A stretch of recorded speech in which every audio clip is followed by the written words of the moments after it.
अच्छा, आज हम जो डिस्कस कर रहे हैं वो आपकी थ्योरी है सोशियोलॉजी की। बड़ी इंपॉर्टेंट थ्योरी है क्योंकि अगास्त कॉम्टे जो है इसको ये कंसिडर किया जाता है कि ये मॉडर्न सोशियोलॉजी का फादर है। इसने जो थ्योरी दी उसको ये कंसिडर किया जाता है कि ये सोशियोलॉजी में ये एक बहुत इम्पॉर्टेंट एक थ्योरी है। और ये थ्योरी में इसने जो एक्सप्लेन किया, इसने ये कहा कि किसी भी सोसाइटी के अंदर उसकी डेवलपमेंट में और उसकी आगे जिसको तश्कील कहते हैं हम, उसमें मुख्तलिफ़ स्टेजेस होती हैं।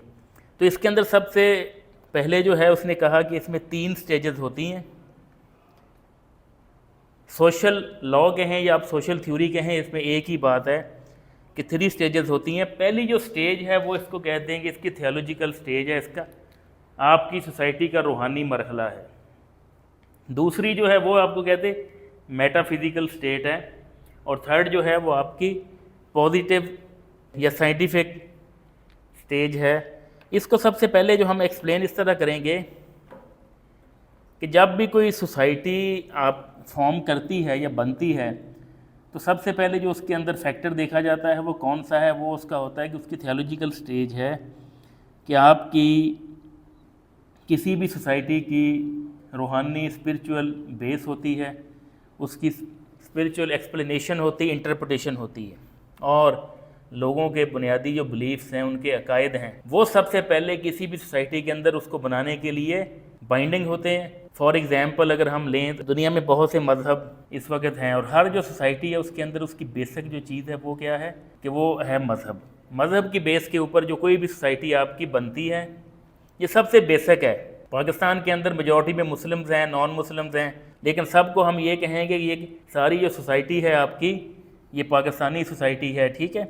लेकिन इसके अंदर जो आपकी फ़र्स्ट स्टेज है वो अपना काम कर चुकी होती है कि लोगों के जो बेसिक बिलीफ्स हैं वो अभी इस लेवल के ऊपर कोई भी मज़हब जो है ना उसके अंदर आपके या हमारे जो जैसे हम मुसलमान हैं तो हमारे बेसिक जो बिलीफ्स हैं उनके अंदर कभी भी फ़र्क नहीं आएगा, क्योंकि वो आज से 1500 साल पहले मुकम्मल हो चुके हैं। और दुनिया में जितने मज़हब हैं जो अल्लाह ताला के बनाए हुए हैं, इस्लाम आने से पहले उनके अंदर भी उनके बेसिक बिलीफ जो थे वो मुकम्मल हो चुके थे। इस्लाम आने के बाद पुराने जो मज़हब थे उनको मनसूख अल्लाह ताला ने कर दिया। अब सिर्फ इस्लाम मज़हब आगे है जो चलता रहेगा क़यामत तक। तो बाकी मज़ाहब जो इंसान ने ख़ुद बनाए हुए हैं जैसे हिंदुइज़्म है, सिखिज़्म है, इसके अंदर क्या है कि उनकी सोसाइटी की बेसिक चीज़ें, उनके बेसिक बिलीफ अपनी सोसाइटी के अंदर शामिल होते हैं। तो हम इसको इस तरह एक्सप्लेन कर सकते हैं कि theological stage explanation based on religion and supernatural belief, कि जो चीज़ें आपकी रूहानी मरहले के अंदर हैं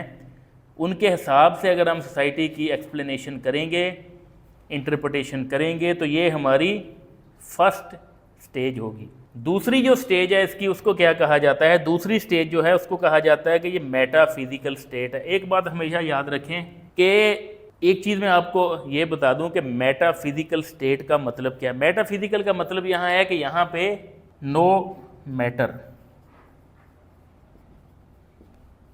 आफ्टर मैटर आप कह सकते हैं।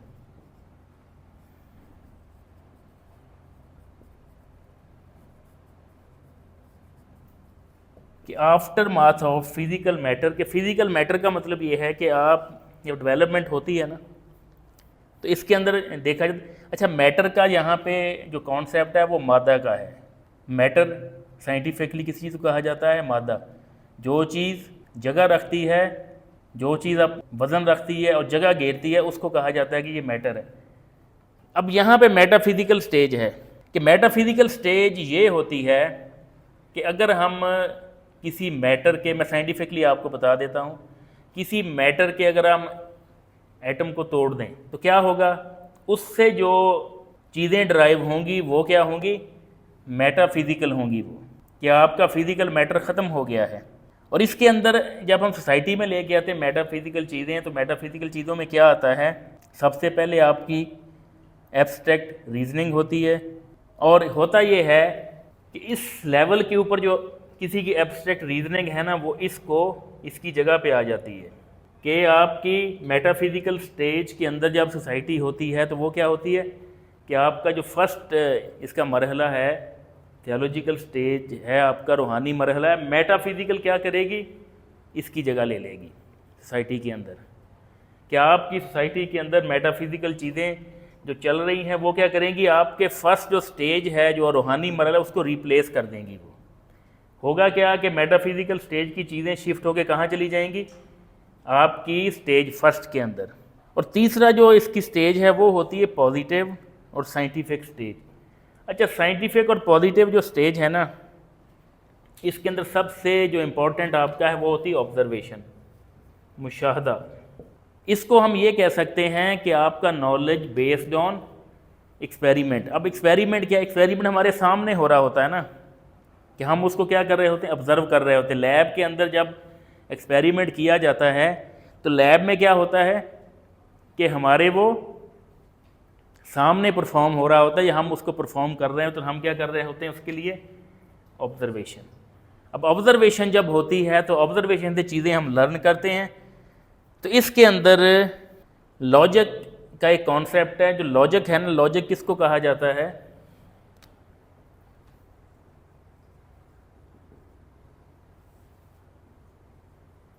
Cause and effect. कि लॉजिक किस चीज़ को कहा जाता है, कॉज एंड इफेक्ट। अब कॉज क्या होता है कि हर जो चीज़ है ना जो सोसाइटी में हो रही, हर एक का कॉज होता है, ठीक है। हर चीज़ की कोई ना कोई वजह होती है, कॉज होती है। अब जब कॉज को हम जब स्टडी करते हैं तो जब एक कॉज हो रही है चीज़ तो उसका आगे अल्टीमेटली क्या होगा, इफेक्ट भी होगा, उसका असर भी होगा। जो चीज़ कॉज एंड इफेक्ट पे बेस कर रही होती है उसको क्या कहा जाता है कि वो क्या है, वो लॉजिक है। और लॉजिकली चीज़ ये होती है, मैं लॉजिक आपको सिंपल वर्ड में समझा देता हूँ। लॉजिक कहा जाता है मंतिक। आपने बहुत दफ़ा उर्दू में ये वर्ड सुना होगा, मंतक। अब मंतक के अंदर क्या चीज़ है, लॉजिक। अब लॉजिकली अगर मैं आपको ये कहूँ कि कराची से नहर के ज़रिए पानी इस्लामाबाद में लेके आना है, ठीक है, तो क्या ये लॉजिकली बात हमारी ठीक है? ये हमारी लॉजिकली बात थ्योरी की हद तक तो ठीक हो सकती है, लेकिन ऑन ग्राउंड ये वायबल नहीं है। उसकी रीज़न ये है कि जो हाइट का फ़र्क है, तो पानी हमेशा ऊंची चीज़ों से नीचे की तरफ बह रहा होता है, ठीक है। अब एक कॉज एंड इफेक्ट है। अब एक हमने देखना है कि आपकी सोसाइटी कितना लॉजिकल थिंकिंग करती है। इस थ्योरी का मेन एम क्या है कि आपकी सोसाइटी कितना लॉजिकल थिंकिंग करती है।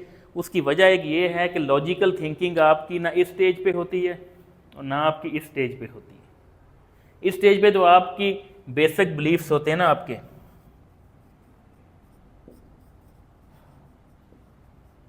बेसिक बिलीफ्स हैं। बेसिक बिलीफ्स क्या है, बुनियादी अकायद। अब बुनियादी अकायद के अंदर जो कॉज एंड इफेक्ट वाली बात है वो नहीं होती।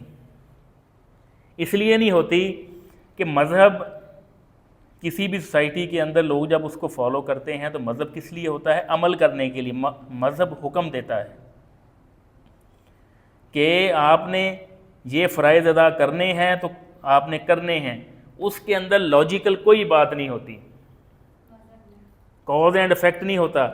मज़हब की बात यहाँ पे आती है। अब मज़हब के जो भी अहकामात हैं उन सब को हमारे लिए पूरा करना क्या है, लाजम है, फ़र्ज़ है। इसके अंदर हम सोच नहीं सकते कि लॉजिक एंड रीजनिंग नहीं हम कर सकते कि हमें इबादतें करने का हुक्म दिया गया है तो इसके पीछे क्या लॉजिक है। हमारी यही लॉजिक है कि हम अल्लाह ताला के फरमाबरदार बने और आखिरत में हमें जन्नत मिले, यही लॉजिक है इसके पीछे। लेकिन हम उसको जब इस स्टेज पे ले आएंगे, मेटाफिज़िकल स्टेज पे, तो हमेशा बात याद रखें कि मेटाफिज़िकल स्टेज के ऊपर आपके बेसिक बिलीफ्स वो ख़त्म हो जाते हैं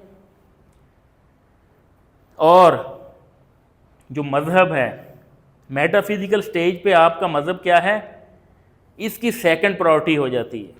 इसीलिए ये अगस्त कॉम्टे ने ये कहा था कि मेटाफिज़िकल स्टेज एक वक्त आएगा कि आपकी सोसाइटी के अंदर आपका थियोलॉजिकल स्टेज, रूहानी मरहला, इसको रिप्लेस कर देगी वो।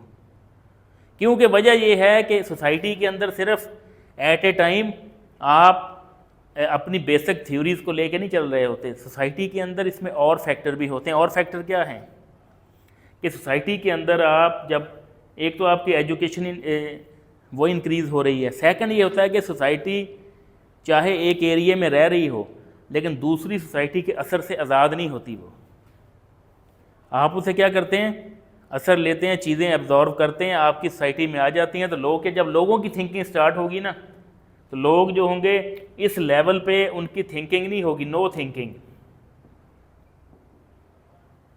इस लेवल के ऊपर लोग क्या करेंगे, थिंक करेंगे, सोचेंगे। ठीक है, जब सोचेंगे तो वो देखेंगे कि हमारी सोसाइटी के अंदर जो चीज़ें चल रही हैं क्या वो सोसाइटी के लिए अच्छी हैं, बेनिफिशियल हैं, या हमारी सोसाइटी के अंदर उन चीज़ों का कोई इफेक्ट नहीं है। अब बहुत से दुनिया के ऐसे मज़ाहब हैं जिनके अंदर अजीब किस्म के रस्म व रवाज पाए जाते हैं। अब जो मैन मेड रिलीजन जितने भी हैं ना, उनके अंदर अजीब किस्म के रस्म व रवाज पाए जाते हैं। अब अजीब किस्म के रस्म व रवाज जब पाए जाएं, अब हम ये सोचते हैं, अब इसको डेप्थ के अंदर हम एक्सप्लेन करें ना, हमारे यहाँ पे सब कॉन्टिनेंट के अंदर जो जहेज़ का कॉन्सेप्ट है उसको हम इसके साथ रिलेट कर लेते हैं ज़रा। लोग अब ये समझते हैं कि जहेज़ जो है वो क्या चीज़ है, एक बुरी चीज़ है, एक लानत कंसिडर करते हैं उसको। हमें इस चीज़ की थिंकिंग कहाँ से आई कि जहेज़ बुरी चीज़ है? ठीक है, ये हम नहीं, हमें आई है यहाँ पे जब मेटाफिजिकल स्टेज पे हमने सोचना शुरू किया कि आया कि हमारे लिए ये पॉजिटिव है या हमारे लिए ये नेगेटिव है। तो नेगेटिव चीज़ें जितनी होती हैं लोग क्या करते हैं, उसके बारे में सोचना शुरू कर देते हैं। जब सोचना स्टार्ट कर देंगे तो फिर इसके बाद क्या होगा कि हमारी जितनी मॉरल वैल्यूज़ हैं वो इंक्रीज़ होना शुरू हो जाएंगी। तो इसमें जो मैंने आपको ये बात कही थी ना कि जब मेटाफिजिकल स्टेज आपकी एक मरहले के ऊपर आपकी थियोलॉजिकल स्टेज को रिप्लेस कर देगी, इसकी रीज़न ये है कि मज़हब जो है ना, इसका अल्टीमेट गोल क्या है, वेलफेयर। आपकी सोशल वेलफेयर है, और आपकी जो मेटाफिजिकल स्टेज है इसका क्या है, इसका भी जो अल्टीमेट गोल है वो वेलफेयर है। अब वेलफेयर इसमें किस चीज़ की है कि ह्यूमन डेवलपमेंट इंडेक्स का नाम आपने सुना होगा, HDI इसको कहा जाता है, कि हम सोशल इंडिकेटर को देख लेते हैं। अब सोशल इंडिकेटर क्या है कि सोशल इंडिकेटर हमें ये कहते हैं कि आपकी सोसाइटी कितनी हेल्थी है। आपकी अब हेल्दी सोसाइटी कहाँ से नज़र आती है आपको कि एज ए सोशोलॉजी जब आप देखते हैं रोड पे चलते या किसी एरिया का विज़िट करते हैं, कि केस स्टडी के तौर पे आप ले लें, हमारी सोसाइटी के अंदर जो नेगेटिव इंडिकेटर्स हैं वो हमें ज़्यादा नज़र आएंगे। ज़्यादा कैसे नज़र आएंगे? 3-4 दिन पहले जब बारिश हुई है बहुत ज़्यादा, तो लोगों के घरों में पानी दाखिल हुआ है। अब एज ए होल पूरी सोसाइटी सफ़र कर रही है पानी की वजह से। अब हम सोचते नहीं हैं कि ये पानी जो इसको कि अच्छे तरीके से डिस्पोज ऑफ किया जाए ताकि लोगों के घरों में फ्लड ना आए। ये पॉजिटिव थिंकिंग है, ठीक है। इसके अंदर जब हम अगर हम ये ले आएंगे ना कॉन्सेप्ट के मज़हब, तो मज़हब जो है आपकी सोसाइटी को एक डायरेक्शन देने के लिए होता है। मज़हब आपकी सोसाइटी को एक डिसिप्लिन के अंदर रखता है, लेकिन जो सोसाइटी के अंदर काम है वो आपने खुद करना है, वेलफेयर का। अब इसके अंदर क्या है कि आप वेलफेयर का काम हमें लग जाता है पता, ये चीज़ अच्छी है, ये चीज़ बुरी है। तो ये अच्छी और बुरी के अंदर तमीज़ जो होती है ना, वो हमें मेटाफिजिकल स्टेज के ऊपर जब लोग लॉजिकली, जब लोग जो होते हैं वो एब्स्ट्रैक्ट रीजनिंग एब्स्ट्रैक्ट रीजनिंग क्या होती है? एब्स्ट्रैक्ट कहते हैं किसी चीज़ को जिस चीज़ की फ़िज़िकल अपीयरेंस ना हो, उसको एब्स्ट्रैक्ट कहा जाता है। उर्दू में इसको तजरीदी कहते हैं।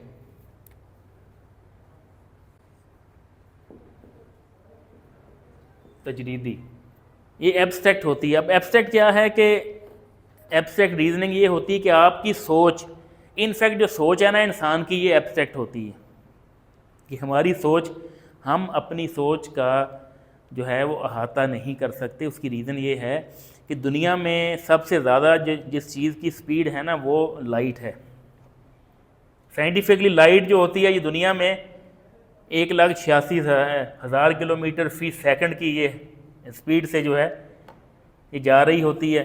और दूसरा जो है ये आपकी जो इलेक्ट्रिसिटी है, इसकी स्पीड भी लाइट की स्पीड के तकरीबन इक्वल होती है। लेकिन जब ये सारी फिज़िकल चीज़ें हैं कि हमें नज़र आती है ना, लाइट हमें नज़र आती है तो ये फिज़िकल चीज़ें हैं, लेकिन इससे ज़्यादा तेज़ भी एक चीज़ है, वो क्या है? वो है ह्यूमन थिंकिंग, कि इंसान का ख्याल। अब इंसान का ख्याल इन तमाम जितनी फ़िज़िकल चीज़ें सबसे ज़्यादा है, सबसे ज़्यादा वो उसकी स्पीड है। कभी इंसान सोच रहा होता है, कभी आसमान पे होता है, कभी समुंदर की गहराइयों में होता है। इस चीज़ के ऊपर, अब इस मरहले के ऊपर आपका मैटर ख़त्म हो जाता है, मेटाफिज़िक्स में चीज़ें चली जाती हैं। मेटा किस चीज़ को कहा जाता है? जो चीज़ नॉन फिज़िकल एग्जिस्टेंस कर रही है, जैसे आपकी एब्स्ट्रैक्ट रीजनिंग है, तो ये एब्स्ट्रैक्ट रीजनिंग किस चीज़ को शो कर रही है?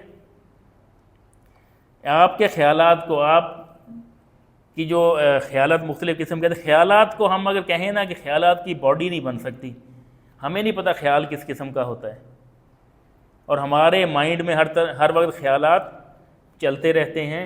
तो ये होता है आपका मेटाफिज़िकल स्टेज पे, जब आप एब्स्ट्रैक्ट रीजनिंग के साथ थिंकिंग करते हैं, तो फिर ये एब्स्ट्रैक्ट रीजनिंग जो थी ये आपकी मेटाफिज़िकल स्टेज आपकी एक मरहले के ऊपर सोसाइटी में आपके रूहानी मरहला है जो आपका उसकी ये जगह ले लेती है। थर्ड जो है इसके अंदर वो आता है आपका पॉजिटिव या साइंटिफिक स्टेज, ये थर्ड है। अच्छा, पॉजिटिविज्म आपने सुना होगा, पॉजिटिविज्म। पॉजिटिविज्म का मतलब ये है कि ऐसा तमाम नॉलेज जो साइंटिफिक हो, साइंटिफिक होने का यहाँ पे जो कॉन्सेप्ट है ना, वो साइंटिफिक का मतलब ये नहीं है कि वो Newton third law of motion की तरह हो, Newton first law of motion. Scientific चीज़ वो होती है जो आप किसी डाटा की बेस के ऊपर आप किसी का एनालिसिस करते हैं, रिजल्ट निकालते हैं डाटा की बेस पे, उसको साइंटिफिक कहा जाता है। और पॉजिटिव इसलिए कहा जाता है कि साइंस का जो नॉलेज है, साइंटिफिक नॉलेज जो है ना, वो कभी भी नेगेटिव वे के अंदर आपको नहीं मिला। आपने कोई एक्सपेरिमेंट किया है, एक्सपेरिमेंट का रिज़ल्ट आएगा, या वो हाँ होगा या यस होगा या नो होगा, रिज़ल्ट कोई ना कोई आपको आएगा। एक्सपेरिमेंट कहते हैं ना, एक्सपेरिमेंट मेरा नाकाम हो गया, एक्सपेरिमेंट मेरा कामयाब हो गया। वजह होती है कि नाकाम होने में भी हमें उसका रिज़ल्ट मिलता है और कामयाब होने में भी हमें उसका रिज़ल्ट मिलता है। सोसाइटी के अंदर बहुत से सोशल एक्सपेरिमेंट किए जाते हैं। सोशल एक्सपेरिमेंट क्या होते हैं? वो ये होते हैं कि एक सोसाइटी के अंदर आप कंट्रोल्ड इन्वायरमेंट के अंदर लोगों को एक अपनी थिंकिंग बताते हैं, आप चेक करते हैं इस थिंकिंग के ऊपर लोग रिएक्शन क्या शो करते हैं, ठीक है। और रिएक्शन शो करने वाले लोग जितने भी हैं उनका हम डाटा अगर लिख लें, उनकी बेस के ऊपर हम कोई रिज़ल्ट निकालें, तो हमें क्या लगेगा पता कि ये नॉलेज जो रिज़ल्ट आया है ये क्या है, ये पॉजिटिविज्म के थ्रू आया है और ये साइंटिफिक मरहले के थ्रू आया है। जिस तरह हम सोशल एक्सपेरिमेंट करते हैं ना, अब हमने को केस स्टडी करनी है। केस स्टडी ये करेंगे हम कि कोई एक केस आपको मिल जाता है, उसको आपने स्टडी करना है। स्टडी कैसे करना है कि आप किसी ऐसे एरिया में जाते हैं कि वहाँ पे आप देखते हैं कोई सोशल प्रॉब्लम आया हुआ है। फॉर एग्ज़ाम्पल डेंगू को हम ले लेते हैं। अब बारिशें ज़्यादा हुई हैं, मच्छर ज़्यादा पैदा होगा। अब मच्छर जब ज़्यादा पैदा होगा तो डेंगू के केसेस भी ज़्यादा आएंगे। अब आपने क्या करना है, आप सोशियोलॉजिस्ट हैं, आपने सोसाइटी में जाके एक पॉजिटिव साइंटिफिक एनालिसिस करना है। आप क्या करेंगे, सबसे पहले आप या घरों से डाटा लेंगे। वो डाटा को आप चाहे आप जो क्वेश्चनेयर की शक्ल में लें, चाहे इंटरव्यू की शक्ल में लें, वो आपके पास प्राइमरी डाटा की सूरत में आपके पास वो जमा रहेगा। फिर आपने क्या करना है, उसका एनालिसिस करना है। उसमें बेसिक क्वेश्चन होंगे। बेसिक क्या होंगे कि आपके घर का लॉन है या नहीं है, आप कितने दिन बाद पानी लगाते हैं, आपका जो पानी है वो आपके वाटर टैंक से फ़्लो होता है, बाहर जाता है, गमलों के अंदर पानी कितना अरसा देते हैं, आप गाड़ी धोते हैं, इस तरह के बेसिक क्वेश्चन होते हैं, ठीक है। और आपके वाटर टैंक जो हैं वो ऊपर से कवर हैं या नहीं हैं, ये बेसिक चीज़ें, यहाँ से आपको बेसिक नॉलेज मिल जाएगा। अब इस नॉलेज को जब आप पूरी एक लोकेलिटी का आपने ले लिया, तो उसके बाद क्या करेंगे, आप इस डाटा को लेके इसको करेंगे आप एक कोडिफाई सूरत में। कोडिफिकेशन होती है साइंटिफिक। अब जब कोडिफिकेशन हो गई, फिर आप उस डाटा का एनालिसिस करेंगे। एनालिसिस करने के बाद क्या होगा कि आपके रिज़ल्ट आएंगे और रिज़ल्ट इंटरप्रिटेशन आप करेंगे, तो ये आपका क्या होगा, काज एंड इफेक्ट के ऊपर और पॉजिटिविज्म के पॉजिटिव साइंटिफिक स्टेज आपकी आपको समझ आ जाएगी। जो नॉलेज मेरे पास है, जो हमने इसको एज्यूम नहीं किया हुआ, हमने इसको कहीं से ये नॉलेज हमने इसको चोरी नहीं किया, ये नॉलेज हमने साइंटिफिक जो प्रिंसिपल है उनके तहत हमने लिया हुआ है। ये इसके अंदर बेसिक थ्योरी के 3 डायमेंशन हैं इसकी।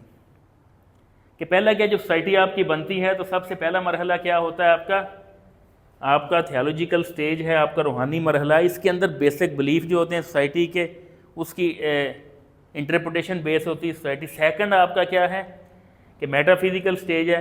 मेटाफिजिकल स्टेज क्या कहती है कि जब आपका मैटर जो है वो ख़त्म हो जाता है तो उसके बाद की स्टडीज़ आप जो करते हैं वो आपकी सारी मेटाफिजिक्स में आती हैं। थर्ड है आपका पॉजिटिव। अब पॉजिटिव के अंदर क्या है कि पॉजिटिव वो होता है नॉलेज जो आप एक्सपेरिमेंटल बेस्ड करते हैं, ऑब्जर्वेशनल होता है, मुशाहदा होता है। अगर आप आज जाएं यहाँ से, मैं आपसे पूछूं कि आप घर जाते हुए यहाँ पे कल मुझे बताएं कि आपने कितने मांगने वाले देखे हैं, कितने आपने ड्रग एडिक्टेड लोग देखे हैं, और कितने ऐसे लोग देखे हैं कि जो चाइल्ड छोटे बच्चे जो काम कर रहे थे। आप मुझे कल आगे बता देंगे कि ये डाटा है। अब डाटा जो था वो आपने इस सोसाइटी के अंदर आपने पॉजिटिव साइंटिफिक स्टेज के अंदर, ये जब थिंकिंग इंसान की इंक्रीज़ हो जाती है, सबसे पहले इंसान क्या सोचता है फर्स्ट मरहले का कि उसका थियोलॉजिकल स्टेज है, दूसरा उसका क्या होता है मेटाफिजिकल। यहाँ से सोच उसकी यहाँ आ जाती है, यहाँ से यहाँ आ जाती है। जब ये तीनों मरहले कंप्लीट हो जाएं तो आपकी सोसाइटी क्या है, सोशल आपकी सोसाइटी कंप्लीट हो जाती है। आपका सोशियोलॉजी का नॉलेज भी यही इसके अंदर कहता है। सेकंड इसके बाद जो है ना, अच्छा थोड़ा सा पॉजिटिविज्म को हम देख लें। ये positivism is the belief that knowledge should be based on observable phenomena and scientific fact, not speculation और मेटाफिजिक्स। ये मेटाफिजिक्स जो होती है ना, ये वाला जो आपका है, इस स्टेज के अंदर क्या होता है कि बहुत सी एब्स्ट्रैक्ट आप इसके अंदर चीज़ें आप अज्यूम कर सकते हैं, चीज़ें इसमें फ़र्ज़ कर सकते हैं। यहाँ पे चीज़ें फ़र्ज़ नहीं होती, यहाँ पे नाज़ल शुदा होती हैं चीज़ें। यहाँ पे आप अज्यूम करते हैं। तो ये मरहला और ये मरहला, इसके दरमियान का मरहला क्या है कि यहाँ पे आपके बेसिक बिलीफ उसने आपके डेवलप हुए, और इस मेटाफिजिकल स्टेज के अंदर आपने अपनी थिंकिंग इसमें शामिल की। अपनी थिंकिंग क्या है कि आपने अपनी सोच इसके अंदर शामिल कर दी, और इसके बाद जब आपकी सोच को भी, हर सोसाइटी की सोच, हर इंसान की सोच फाइनल नहीं होती, उसको रिफाइन करना पड़ता है, उसको साफ़ करना पड़ता है, प्योरीफिकेशन उसकी होनी चाहिए। जो प्योरीफिकेशन होती है वो किस में होती है आपकी पॉजिटिव साइंटिफिक स्टेज के अंदर। और जो आपका पॉजिटिविज्म का थ्योरी है वो ये कहती है कि positivism is the belief that knowledge should be based on observable phenomena and scientific fact, not speculation और मेटाफिजिक्स। क्या आप इसके अंदर क्या सराही नहीं कर सकते, और आपके पास जो नॉलेज आएगा वो आपका किस बेस पे होगा, आपका ऑब्जर्वेशनल बेस पे होगा, एक्सपेरिमेंटल बेस पे होगा, डाटा की बेस पे होगा, आपका साइंटिफिक होगा। ठीक है। इसके बाद जो आती है ना, वो इसमें 2 चीज़ें हैं थ्योरी में। वो होती है आपकी एक सोशल स्टैटिक और सोशल डायनामिक। कि सोसाइटी जो है, सोशल स्टैटिक का मतलब ये होता है कि आपकी सोसाइटी अपने स्ट्रक्चर के ऊपर काम कर रही है। कि social static that define study of social order and structure. क्या आपके सोशल ऑर्डर और आपके स्ट्रक्चर के ऊपर जब सोसाइटी काम करती है तो वो क्या होती है सोसाइटी आपकी, वो सोशल स्टैटिक उसको कहा जाता है। और सोशल डायनामिक का मतलब होता है मुतहर्रक, हरकत में। स्टैटिक का मतलब होता है अपनी जगह पे जामद, सख्त, अपनी जगह पे जमा हुआ। जो हरकत ना कर सके वो स्टैटिक होता है, और जो हरकत कर सके वो डायनामिक होता है। कि सोशल डायनामिक ये कहती है कि study of social change and progress. ये जो आपका है ना, जिसको सोशल स्टैटिक कहा जाता है। सोशल स्टैटिक का मतलब ये होता है कि आपका बेसिक जो सोशल ऑर्डर है वो सोसाइटी में मेंटेन हो रहा है, और सोशल आपका स्ट्रक्चर है वो मेंटेन हो रहा है। और सोशल डायनामिक का मतलब ये होता है कि सोसाइटी जब ये जो आपकी स्टेजेस हैं 3, इन पे बन जाती है, डेवलप हो जाती है, तो उसके बाद अगला स्टेज क्या आता है कि ये डेवलपमेंटल स्टेज आपका इसको डिफाइन ये कर रहा है, कि सोशल स्टैटिक को डिफाइन कर रहा है। और आपकी सोशल डायनामिक क्या है कि आपकी सोसाइटी के अंदर चेंज आती है। कहा जाता है ना सबात एक तगैर को है ज़माने में, ये उस चीज़ को डिफ़ाइन कर रहा है कि सबात का मतलब ये है कि जो चीज़ साबित है वो तगैर है, चेंज है, कि सोसाइटी हमेशा क्या होती है, चेंज होती रहती है। ठीक है, इकबाल ने कहा था, इसी चीज़ को डिफ़ाइन इकबाल ने भी किया था। इकबाल ने फरमाया था कि तू इसे पैमाना अमरोज़ व फ़रदा में ना नाप, कि जावदा पहम रवां हरदम जवां है ज़िंदगी, कि ज़िंदगी जो है हमेशा जावेदा है, हमेशा रहने वाली है, पहम रवां है, अपनी स्पीड पे चलती रहती है आपकी सोसाइटी के अंदर, और हमेशा जवान रहती है। सोशल स्टैटिक आपका बेसिक जो सोसाइटी है वो बन गई, उसका सोशल स्ट्रक्चर बन गया। अब सोशल डायनामिक क्या है कि आपकी सोशल चेंज जो आती है सोसाइटी में उसको एक्सप्लेन करती है। सोशल चेंज क्या है कि सोसाइटी ने हमेशा एक ही स्टेज के अंदर काम नहीं करना होता। ठीक है, सोशल चेंज है कि आपकी सोसाइटी के अंदर उसकी पब्लिक ओपिनियन चेंज होती है, लोगों का माइंड चेंज होता है, लोगों का कल्चर चेंज होता है, और लोगों की थिंकिंग चेंज होती है। वजह ये होती है कि अब मैं आपको सिंपल एक इस थ्योरी के साथ एग्जांपल, नबी दुनिया में जितने भी आए, तमाम अंबिया कराम अलैहिस्सलाम ने क्या काम किया, उन्होंने लोगों की सोच को बदला, उन्होंने सोशल डायनामिक पे काम किया, लोगों के अंदर सोसाइटी के अंदर चेंज लेके आए। वो जितने भी नबी आए हैं तबलीग उन्होंने फरमाई है, तो सोशल चेंज लेके आए ना वो, कि सोच आपके बड़े लीडर जितने भी हैं दुनिया के जितने बड़े लीडर हैं उनका क्या काम है कि वो सोशल चेंज लेके आए हैं। लोगों को बता दिया उन्होंने कि ये चीज़ आपकी सर्वाइवल के लिए, आपकी सोसाइटी के सर्वाइवल के लिए सबसे अहम है। तो सोशल डायनामिक हमेशा क्या है, चलती रहती है। ये आपका बेसिक स्ट्रक्चर है। बेसिक स्ट्रक्चर क्या है, वो आपका बन गया है। स्ट्रक्चर चेंज भी हो सकता है, ऐसी बात नहीं कि हमेशा एक ही रहे, लेकिन इसमें सोशल ऑर्डर का ख्याल किया जाता है। सोशल ऑर्डर क्या है कि सोसाइटी के अंदर, सोशियोलॉजी के अंदर सबसे पहले आपका बेसिक जो इंस्टीट्यूशन है वो क्या है, वो है फैमिली। फैमिली होगी, ठीक है, बहुत सी फैमिलीज़ के अंदर जब मिलेंगी तो आपकी सोसाइटी बनेगी, सोसाइटी जब आपकी बनेगी तो आपका सिटी बनेगा, सिटी जब आपके बनेंगे तो आपकी स्टेट, आपके प्रोविंसेस बनेंगे, और जब बहुत से प्रोविंस और स्टेट मिलेंगे तो एक आपकी कंट्री, एक मुल्क बनेगा। ठीक है, अब ये है कि बेसिक आपकी जो बेसिक यूनिट जो है सोशियोलॉजी के अंदर वो है आपकी फैमिली। इसमें सोशल ऑर्डर का ख्याल है। फैमिली किसी की बनेगी तो आगे सोसाइटी का हिस्सा वो होगा। हर बंदा किसी न किसी फैमिली का हिस्सा होता है। ये सोशल ऑर्डर है आपका। ठीक, उसके बाद नेक्स्ट में ये था कि थ्योरी के मुताबिक आपके इम्पोर्टेंस ऑफ सोशियोलॉजी क्या है। सोशियोलॉजी ज़ाहिर है, जो अगस्त कॉम्टे इसने ये कहा था कि जो स्टडी ऑफ सोसाइटी है ना, it's just like the study of physics and chemistry and other physical sciences. इसने ये कहा था कि जो आपकी सोसाइटी है, ये इसकी स्टडी सोशियोलॉजी के थ्रू क्या है, जैसे आप फिज़िक्स या आप केमिस्ट्री या आप अदर फिज़िकल साइंसेस, उनको जब आप स्टडी करते हैं तो सोशियोलॉजी की स्टडी भी ऐसी है जैसे आपकी अदर फिज़िकल साइंसेस हैं। फिर इसमें जो चीज़ बताई गई है वो ये है कि अगर आप साइंटिफिकली स्टडी करते हैं अपनी सोसाइटी की, तो फिर आपके सोशल प्रॉब्लम हैं, इनका सोल्यूशन भी साइंटिफिकली आता है। जिस तरह सोशियोलॉजी के अंदर बहुत सी चीज़ों का डाटा जो है गैदर किया जाता है, रिजल्ट, ठीक है, उस पर रिसर्च की जाती है। सोशल रिसर्च आपकी सारी इसी पे बेस कर रही है। ठीक है,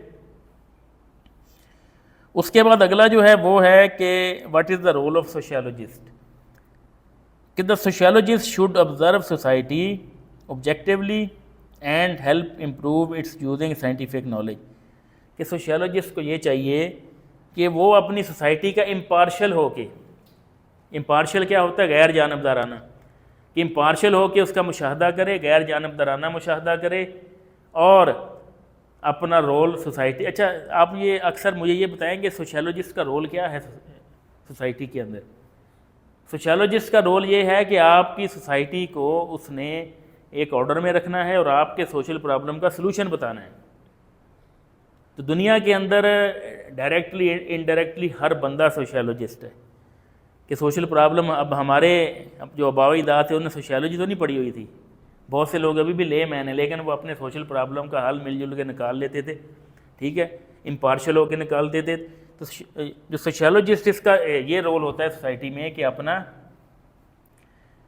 एक पॉजिटिव रोल सोसाइटी के अंदर प्ले करे, ताकि सोसाइटी के अंदर वो साइंटिफिक नॉलेज की हेल्प के साथ, with the help of scientific knowledge, sociologist should play his role to improve the society and problem of all and solution of all problem in society, ठीक है, कि वो मुशाहदा करे, ऑब्जर्वेशन करे और अपने जो हैं अपना पॉजिटिव रोल सोसाइटी को सोशल प्रॉब्लम उनके सोल्यूशन के लिए करे। इसके बाद आगे आता है, इसने एक और चीज़ जो अगस्त कॉमिटी ने ये बताई कि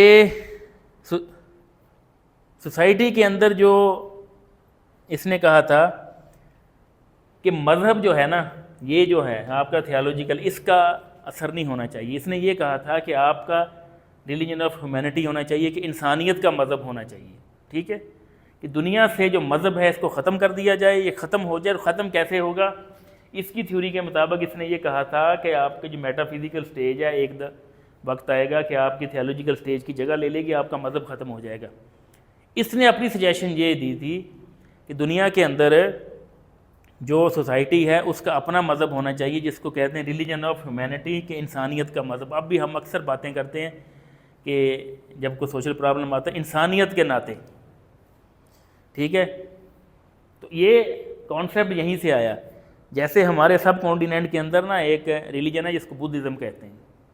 बुद्धिज़्म जो था ना, ये बेसिकली आपका किस चीज़ पे बेस कर रहा था, ये आपकी सोशल वैल्यूज़ और जो इक्वालिटी के ऊपर बेस कर रहा होता था। क्योंकि वजह ये थी कि हिंदुज़म के अंदर हैं सोशल क्लासेस, जिसके अंदर ब्राह्मण हैं, क्षत्रिय हैं, वैश्य हैं, शूद्र हैं। तो अब इन सोशल क्लासेस के अंदर बहुत से लोग जो थे, जो निचली क्लास है, वो काम करने के लिए पैदा हुई थी दूसरों के, और वो लोगों को क्या करते थे, उनकी एक्सप्लॉयटेशन करते थे। तो इसके जवाब के अंदर जो रिलीजन बना उसको बुद्धिज़्म कहते हैं, जो गौतम बुद्ध ने बनाया।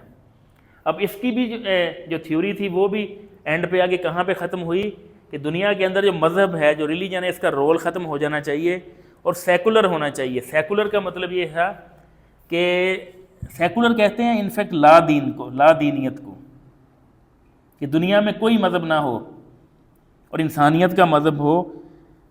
तो ये भी इसके ऊपर एक क्रिटिसिज्म किया जा सकता है कि हमारा जो मज़हब है इस्लाम, वो अल्लाह ताला ने नाज़िल फरमाया, तो उसके अंदर सबसे ज़्यादा जो ह्यूमन राइट्स हैं अल्लाह ताला ने कौन से मज़हब में नाज़िल फरमाए हैं, इस्लाम के अंदर नाज़िल फरमाए, ठीक है।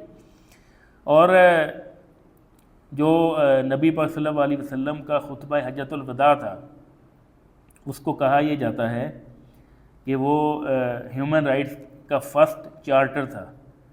अब क्योंकि ये एक इंग्लिश था, ठीक है, फ्रेंच था, बल्कि फ्रेंच फ़िलासफ़र था, तो इनके अंदर मज़हब जो है, इस पर जो क्रिटिसिज्म यही किया जा सकता है सबसे मेन, कि मज़हब जो है ना, वो इंसान के अंदर या किसी भी सोसाइटी के अंदर आपको एक बेसिक ऑर्डर लेके आता है। हमारी जितनी प्रैक्टिस है ना मज़हब की, ये बेसिक ऑर्डर लेके। अब इस्लाम है, इस्लाम के अंदर हम क्या करते हैं, अल्लाह ताला की बातें करते हैं। अब अल्लाह ताला की बातें करने का मतलब क्या होता है कि हम टाइम पे अल्लाह ताला की इबादत करते हैं। तो वो क्या है, हमें एक डिसिप्लिन सिखा रहा है। जब हम रोज़ा रखते हैं तो टाइम पे रोज़ा रखते हो, टाइम पे रोज़ा अफ्तार करते हैं, वो डिसिप्लिन हमें सिखा रहा है। जब हज पे जाते हैं तो हज का क्या है, हज अपने मुकर्रर दिनों के अंदर होता है ना, और सारी दुनिया के मुसलमान हज करने जाते हैं, तो वो क्या है, आपको नज़्म व ज़ब्त सिखाता है, ठीक है। तो ये जो रिलीजन का रोल है ना, इसको सोसाइटी से आप ख़त्म नहीं कर सकते। क्योंकि ख़त्म इसलिए नहीं कर सकते कि अगर रिलीजन ना हो आपका सोसाइटी में, तो आपका जो बेसिक यूनिट है